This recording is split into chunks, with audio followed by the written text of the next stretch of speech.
Hello guys, welcome back to my YouTube channel. मैं सुनील और आप देख रहे हैं अपना यूट्यूब चैनल सब ऑटो सर्विस। तो आज मेरे पास में बाइक आई है जो कि हीरो की HF डिलक्स BS6 मॉडल है, जो कि 2021 मॉडल है। इसके अंदर प्रॉब्लम आ रही है, पिकअप बिल्कुल भी नहीं है और कस्टमर का ये कहना है कि ये बाइक जैसे कि मैं भगा रहा हूँ, ये जो एक्सलेटर दिया मैंने कि जैसे लगभग 60 की स्पीड तक एक्सलेटर दिया है और बाइक भाग रही है 40 या 30 की स्पीड में, पिकअप बिल्कुल भी नहीं है। तो ये लगभग 5-7 दिन से चल रहा था और आज एक इसके अंदर और प्रॉब्लम आ गई है, वो कि इसके गियर अटक रहे हैं। कभी क्या है, 1 नंबर में तो आते ही नहीं है, 2 में आ जाती, 3 में और 4 में चलती चलती न्यूट्रल हो जाती है और फिर हम गियर को उतारने या देने की कोशिश करते हैं तो फिर 4 लग जाती है और कभी 1 आ जाए। तो इसके अंदर आज 2 प्रॉब्लम है। तो इस दोनों प्रॉब्लम के लिए हमारे को क्या करना होगा, वो सारी भी प्रॉब्लम को इस वीडियो के अंदर हम बताने जा रहे हैं। तो वीडियो को एंड तक जरूर देखना और चैनल पर नए हैं तो सब्सक्राइब जरूर कर दे और वीडियो को लाइक करना। तो चलिए करते हैं वीडियो को शुरू। तो अब इसके अंदर आज हम क्या करने जा रहे हैं कि इसका जो क्लच प्लेट है वो असेंबली चेंज करने वाले हैं, जो कि इसके अंदर हम हीरो का जेन्युइन क्लच प्लेट डालेंगे और इसका ऑयल चेंज होगा और इसके गियर चेंजर पत्ती होगी। तो इसके लिए हमारे को क्या करना है, जो इसका क्लच भाग है ये पूरा ओपन करेंगे। तो इस वीडियो को एंड तक जरूर देखिए। तो जो HF डिलक्स BS6 की बाइक है उसके अंदर आपको मैं दिखाऊंगा कि क्लच प्लेट कैसे चेंज होती है और इसके अंदर क्या क्या सिस्टम आता है, सारे डिटेल इस वीडियो के अंदर देखें।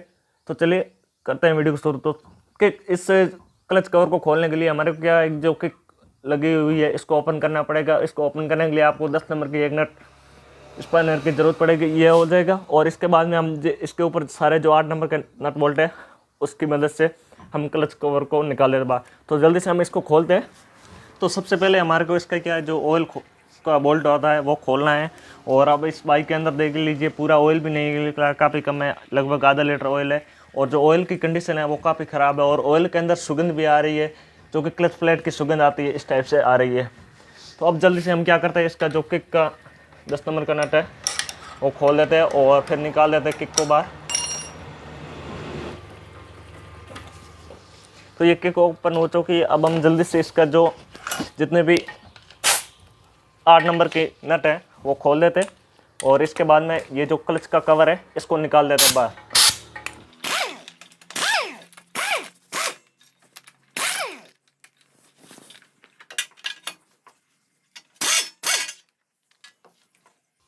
नट सारा खुल जाने के बाद में आप जो इसका जो गेज आता है जिससे हम ऑयल डालते हैं वो भी खोल देना है, क्योंकि ये जो है पीछे अटक सकता है, जिस क्लच का अंदर वो जो वेट लगता है उसी के पीछे। तो ये सारा नट लूज कर देते और क्लच कवर को निकाल देते बाहर।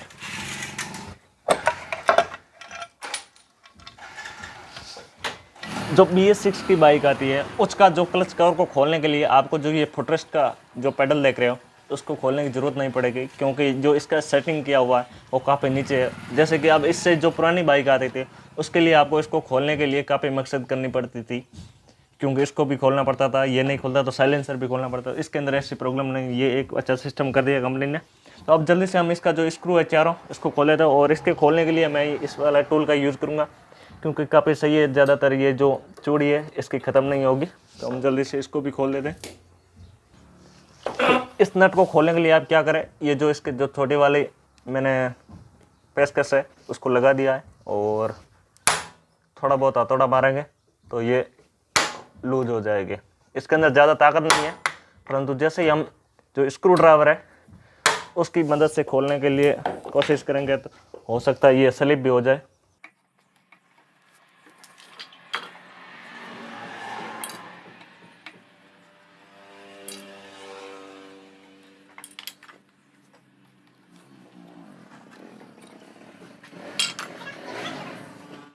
तो गाइस जो ऊपर की प्लेट है वो खुल चुकी है। अब हमारे को जो इसके अंदर का नट है वो खोलने के लिए इस टाइप से आप कूलर की मदद करिए, चने वगैरह का यूज़ ना करें, क्योंकि हो सकता है जो ये नट की हम इसके ऊपर हथौड़ा मारेंगे तो ये जो इस नट के ऊपर जोर पड़ेगा उससे ज़्यादा तो इसके जो क्रैंक के बेरिंग होते हैं उसके अंदर लगेगा।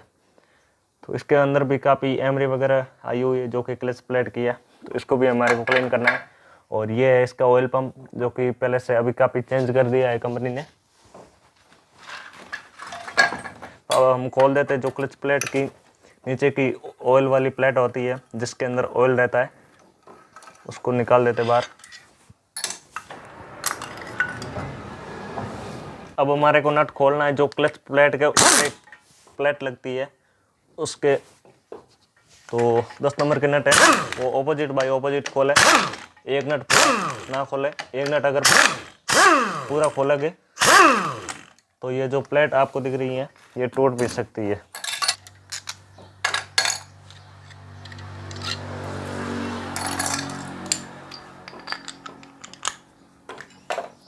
अब ये जो क्लच सेंटर है इसके ऊपर जो नट खोलने के लिए आप इस टाइप से पुलर यूज़ करें, जो कि ये क्लच सेंटर के अंदर इस टाइप से फिटिंग हो जाएगा।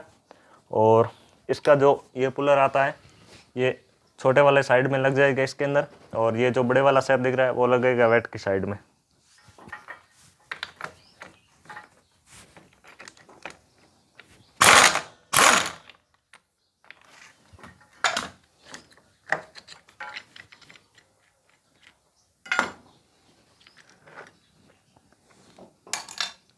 अब इसके पीछे एक दो लॉक और एक इसके ऊपर वाशर आएगा, इसको निकाल ले बाहर, और इसके पीछे भी एक पतला वाशर आता है। तो ये सारा प्रोसेस निकल चुका है। मैंने इसको इसलिए खोला है क्योंकि इसके अंदर जो ये देख लीजिए, अब इसके अंदर जो गेयर अटकने की प्रॉब्लम आ रही थी वो ये है कि इसका जो ये गेयर चेंजर पत्ती है उसके अंदर प्रॉब्लम नहीं था। इसका जो ऊपर का जो ये स्टार दिख रहा है आपको, ये जो 10 नंबर का नट है वो पूरी तरह से लूज हो गया है। इसकी वजह से इस बाइक के अंदर गेयर की प्रॉब्लम आ रही थी। अब इसको अंदर मेरे को ये गेयर का भी काम करना है, इस नट को टाइट करने का अच्छी तरह से फिटिंग करके, और दूसरी बात है इसकी जो क्लच प्लेट है वो भी चेंज करनी है। तो हम जल्दी से सबसे पहले क्या करते हैं, इसका जो भी जितना भी प्रोसेस है वो सारा क्लीन कर देते, क्योंकि क्लीन करेंगे तो फिटिंग में अच्छा रहेगा, नहीं तो क्या है कि अंदर मिट्टी वगैरह होगी तो बाइक अपनी स्मूथ नहीं चलेगी। तो हम जल्दी से ये वाला सारा प्रोसेस कर देते हैं और क्लीन करने के बाद में इसका सीधा क्लच प्लेट फिटिंग करते हैं। तो भाई जो जितना भी हमने क्लच के अंदर जितना भी पार्ट्स खोला था वो सारा मैंने एक एक नट को वॉशिंग करके तैयार कर दिया। और ये रही साइड में जो हमारी की क्लच प्लेट हीरो की ओरिजिनल, और ये रहा जो नया ऑयल है। थोड़ा बहुत हम क्या कि क्लच प्लेटें वगैरह फिटिंग करेंगे तो अंदर अच्छी तरह से लगा के फिटिंग करेंगे तो क्या है काम आसानी से होगा, क्योंकि जो ऑयल होता है वो काफ़ी देर के बाद में ऊपर चढ़ता है। तो अब हम क्लच होजिंगे, इसकी जो नीचे की एक पाइप लगती है वो लगा देते, और इससे पहले एक बड़ा वाला वाशर होता है वो भी लगा रहता है, उसको भी ध्यान में रखें। पहले वाशर फिर इसके बाद में एक पाइप लगेगी, इसके बाद क्लच होजिंग लगेगा। अगर आपके पास में पुरानी बाइक है और क्लच होजिंग अगर इसके अंदर थोड़ा बहुत खांचे हो जाते हैं तो उसको आप क्या करें, ग्लैंड से करके अच्छी तरह से घिस दे तो क्या है क्लच प्लेट में गैर अटकने की प्रॉब्लम नहीं आएगी। अब इसके ऊपर एक और वाशर आ जाएगा और वो भी काफ़ी पतला वाशर है, और इसके ऊपर आएंगे दो लॉक वाले वाशर, और इसके बाद में एक जो कटोरी आएगी जो लॉक वाले वाशर होते हैं उस दोनों को कवर करके रखती है। अब लॉक वाशर को लगाने के लिए आप क्या करें, ट्यूब वगैरह यूज़ ना करें, इसके अंदर ओरिजिनल ग्रेस थोड़ा बहुत लगा के यूज़ कर दे तो आपके जो लॉक के वाशर है वो बार बार नीचे नहीं गिरेंगे। तो इसलिए मैं भी इसके अंदर क्या थोड़ा बहुत ग्रीस लगा के यूज़ करता हूँ तो क्या प्रॉब्लम नहीं आती फिटिंग करने लिए। और इसके ऊपर लग जाएगा जो कटोरी होती है वाशर की। अब ये हो गया फिटिंग। अब हमारे को करनी है क्लच प्लेट को फिटिंग, जो क्लच सेंटर हो अब के अंदर, तो क्लच सेंटर को और हब को अच्छी तरह से चेक कर ले। अगर थोड़ी बहुत भी प्रॉब्लम होगी तो भी आपके बाइक के अंदर पिकअप की प्रॉब्लम आएगी, बिल्कुल भी पिकअप नहीं बढ़ेगा।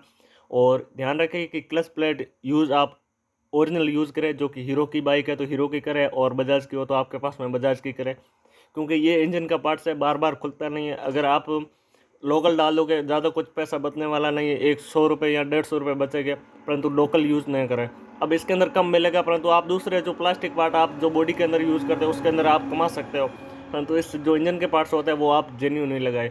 अब इसके अंदर हम क्या करते हैं, क्लच प्लेट इसके सूखी आती है तो हम सबसे पहले क्या करते हैं, जो क्लच प्लेटें को फिटिंग करते हैं तो इसके अंदर मैं ज़्यादातर क्या करता हूँ, नया ऑयल होता है वो थोड़ा बहुत लगा के फिटिंग कर देता हूँ। तो हमारे को प्रॉब्लम ये नहीं आती, क्योंकि जो आप क्लच के प्लेटों को नीचे एक कटोरी देखते हो जिसके अंदर ऑयल रहता है, तो उसके अंदर ऑयल काफ़ी देर बाद में आता है, क्योंकि ऑयल का लेवल काफ़ी नीचे तक होता है। इसलिए आप क्या करें, पहले भी ऑयल डाल के फिटिंग करें। और जो आप अंदर प्रेशर प्लेट देखते हो तो उसको फिटिंग करने के लिए आप क्या करें, प्रेशर प्लेट के अंदर दो तरह का भाग होता है। एक भाग के अंदर आप काफ़ी ढलान वाला भाग होता है और दूसरी साइड में एकदम सीधा फ्लैट होता है। तो मैं जो फ्लैट वाला भाग है वो नीचे की साइड में रखता हूँ, हब की साइड में। तो इस टाइप से फिटिंग करता हूँ, काफ़ी कोई प्रॉब्लम नहीं आ रही, तो आप भी इस टाइप से फिटिंग करके चला सकते हो। तो हम जल्दी से इसके जो सारी क्लच प्लेट है इसको ऑयल से भिगो के कर देते हैं फिटिंग। और इसके बाद में जो सेंटर भी आपको अच्छी तरह से चेक करके लगाना है, क्योंकि ज़्यादातर अब से ज़्यादा सेंटर के अंदर प्रॉब्लम आती है जो कटने की, तो उससे क्या होता है पिकअप की प्रॉब्लम आ जाएगी।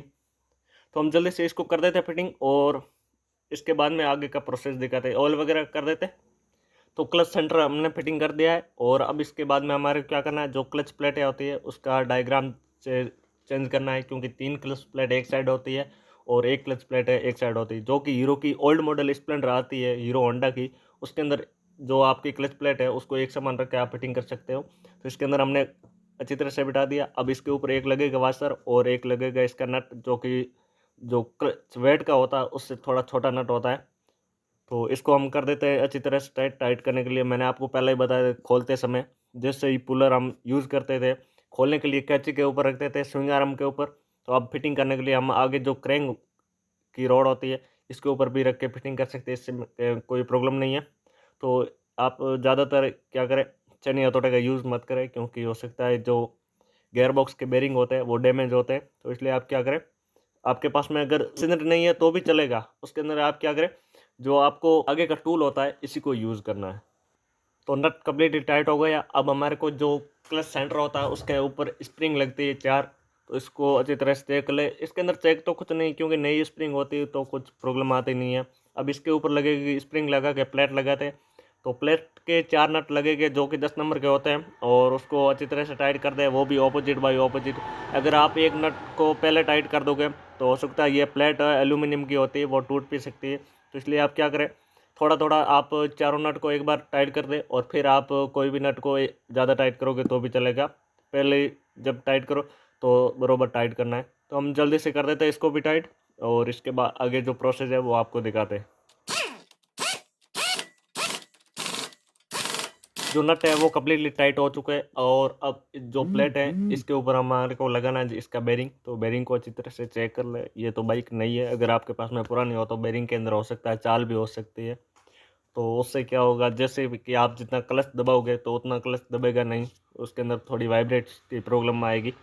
तो अब हमारे को लगाना है जिस जो ऑयल प्लेट होती है क्लच प्लेट के नीचे, इसको लगाना है। ये क्या काम करती है दिखा देता हूँ, कि इसके अंदर ऑयल रहता है, और ये जो बाइक की क्लच प्लेट आती है ये भीगी हुई रहनी चाहिए, क्योंकि बाइक के अंदर कभी ऑयल कम भी हो सकता है तो इसके अंदर ऑयल रह जाता है। तो ये लग चुकी क्लच प्लेट है, और जो सारा प्रोसेस क्लच का हो चुका है। अब हमारे को लगाना है इसका क्लच वेट। तो वेट को अच्छी तरह से क्लीन कर देना चाहिए, और क्लीन करते समय ध्यान रखें इसके अंदर एक छोटा सा होल होता है, उसको भी देख ले। तो उसके अंदर क्या होता है, अगर वो बंद हो जाएगा तो भी थोड़ी प्रॉब्लम हो सकती है। और अब इसके अंदर वाइसर लगा के, और जो नट है उसको आप कर दीजिए अच्छी तरह से टाइट। और टाइट करते समय ध्यान रखें, अगर आपके पास में ये टूल नहीं है तो आप चने से तो टाइट करना नहीं है, टूल से ही टाइट करें। परंतु जो आपके पास में जो गन मशीन नहीं है तो आप क्या करें, इसका नंबर आपके पास में 2 नंबर का गैर तो निकाला हुआ मिल जाएगा, तो वो आप नीचे लगा के फिटिंग कर सकते हो आसानी से। इसके बीच में स्क्रू ड्रावर वगैरह ना लगे। और अब हमारे को लगाना इसकी प्लेट। तो प्लेट को अच्छी तरह से चेक ले। इसके अंदर एक ऑयल सील होती है और एक पैकिंग होती है। अगर जो ऑयल सील ख़राब होगी तो हमारी बाइक के अंदर जो क्रैंक होती है उसके अंदर ऑयल सप्लाई बंद हो जाएगी। ऑयल पंप जो सप्लाई देता है वो ऑयल सील के जरिए ऑयल अंदर पार होता है। जैसे कि आप देख रहे हो जो क्लच का कवर होता है उसके अंदर एक पाइप लगी होती है, वो वही पाइप इस ऑयल सील के अंदर लगती है। तो अगर थोड़ा बहुत भी इसके अंदर प्रॉब्लम हो जाएगी तो भी ऑयल लीक जो अंदर जा रहा है ऑयल पंप के जरिए प्रेशर से, वो ऑयल क्या बाहर आ जाएगा, और जो क्रैंक को जितना ऑयल मिलना चाहिए वो मिलेगा नहीं, तो भी हमारे बाइक के अंदर क्या है, क्रैंक सीज हो सकती है। और इसके बाहर कागज़ की पैकिंग लगती है, वो भी चेक लीजिए। और नट हम जल्दी से कर देते टाइट। और अब इसके बाद में हमारे को क्या आगे काम दिखा दे। तो अब जो सारा कार्य कंप्लीट हो चुका है, अब हमारे क्लच कवर को देखना है। और इसके अंदर जो आप क्लच बेरिंग होता है इसके ऊपर ही एक क्लच ठेसी लगती है, इसको भी चेक कर लीजिए। और फिटिंग करते समय ध्यान रखें क्लच कवर के अंदर आप पैकिंग ट्यूब लगा के फिटिंग ना करें, क्योंकि ये ऐसी चीज़ है इसके अंदर कोई पैकिंग ट्यूब लगाने की ज़रूरत नहीं। हम कभी भी इसको खोल दें तो प्रॉब्लम ये आ जाएगी, जो पैकिंग है वो अच्छी तरह से चिपक जाएगी। और प्रॉब्लम तो कुछ नहीं है, कभी कभार टूट भी जाती है, और कभी कभार हमारे को काफ़ी मकसद करनी पड़ती है तब जाके टूटती है। क्योंकि मैं भी ज़्यादातर खोलता हूँ पैकिंग दी हुई मिलती है। तो इसलिए आप क्या करें, इसके ऊपर ऑयल डाल के यूज़ करें, तो कभी भी ये जो लीकेज की प्रॉब्लम है वो तो आती नहीं है। तो अब बारी आती है क्लच कवर को बिठाने की। तो आप चेक कर लीजिए जो इसकी किक सील होती है वो भी चेक कर लीजिए, अच्छी तरह से बैठी होनी चाहिए। अगर ख़राब है तो उसको भी चेंज कर दीजिए, नहीं तो लीकेज की प्रॉब्लम हो जाएगी किक की। और आप क्लच कवर को बिठाते समय ध्यान रखें, जो आपको जो ब्रेक का पेडल दिख रहा है आपको, पीछे के, तो उसको आप दबाओगे तो और फिर जो क्लच कवर है वो अंदर आसानी से बैठ जाएगा। क्योंकि ये जो इसके ऊपर एक हैगर टाइप दिया हुआ है वो के साइड में आता है, इसलिए आप क्लच कवर को थोड़ा बिठाने में तकलीफ हो सकती है। तो अब इसके हम जितने भी सारे 8 नंबर के नट है वो सारा लगा देते हैं और एक बार क्लच कवर को चेक भी कर लेते हैं ये क्लच कवर सही है कि नहीं है। क्योंकि ज़्यादातर क्या होता है हम क्लच कवर को बैठाते हैं तो इसके अंदर जो हमने आपको बताई थी ना, जो क्लच प्लेटे के ऊपर बेरिंग लगता है, तो वो क्या होता है उसके ऊपर जो ठेसी है वो ज़्यादातर गिर जाती है अंदर। तो इसलिए आप क्या करें, जो क्लच का ये जो वायर लगता है और पुश रोर होती है उसके ऊपर आप इसको बिना नट टाइट किए एक बार दबाओगे तो जो क्लच कवर है वो बाहर आएगा। तो अगर बाहर आ रहा है तो सही है, तो इसको अच्छी तरह से फिर बिठा के सारे नट एक बार हम कर देते टाइट। और ऑपोजिट बाइट ऑपोजिट टाइट करना है। अगर आप एक नट को पहले टाइट कर दोगे तो ये जो क्लच कवर है ये भी फट सकता है। मेरे को एक बार ऐसे हो गया था स्टार्टिंग में, तो मैंने क्या किया, जो सबसे नीचे आप जो फुटरेस्ट का देख रहे हो उस साइड में आपके पास में भी ऐसी ज़्यादातर बाइक आई होगी, तो उसके अंदर क्या नीचे से लीकेज की प्रॉब्लम आ रही है, वो फट चुका है। तो मैंने क्या किया, वो स्टार्टिंग में सब पहले काम सीखता थे जब हो गया था, एक बार जो मैंने पूरा नट था उसको पूरा टाइट कर दिया और फिर जो सारा ऊपर का नट था वो टाइट करने लगा, तो एक टक जैसी आवाज़ आई। तो मैंने ध्यान नहीं दिया, फिर बाइक को कर दिया फिटिंग। थोड़ी टाइम ऑयल डालते ही बाइक जो ऑयल हिट हुआ तब देखा तो ऑयल नीचे गिरने लगा। इसलिए आप ध्यान रखें फिटिंग करते हैं तो ये जो सारा प्रोसेस फिटिंगों का है। और ऑयल बर्ड लगा देते हैं और ऑयल गेज बाद में लगाएंगे, किक भी लग चुकी है तो अब ऑयल डाल देते हैं। तो चलिए कर देते हैं वीडियो को एंड। वीडियो आपको कैसी लगी कमेंट कर देना। तो मिलते हैं किसी नए टॉपिक के साथ अगली वीडियो के अंदर, जब तक के लिए जय हिंद।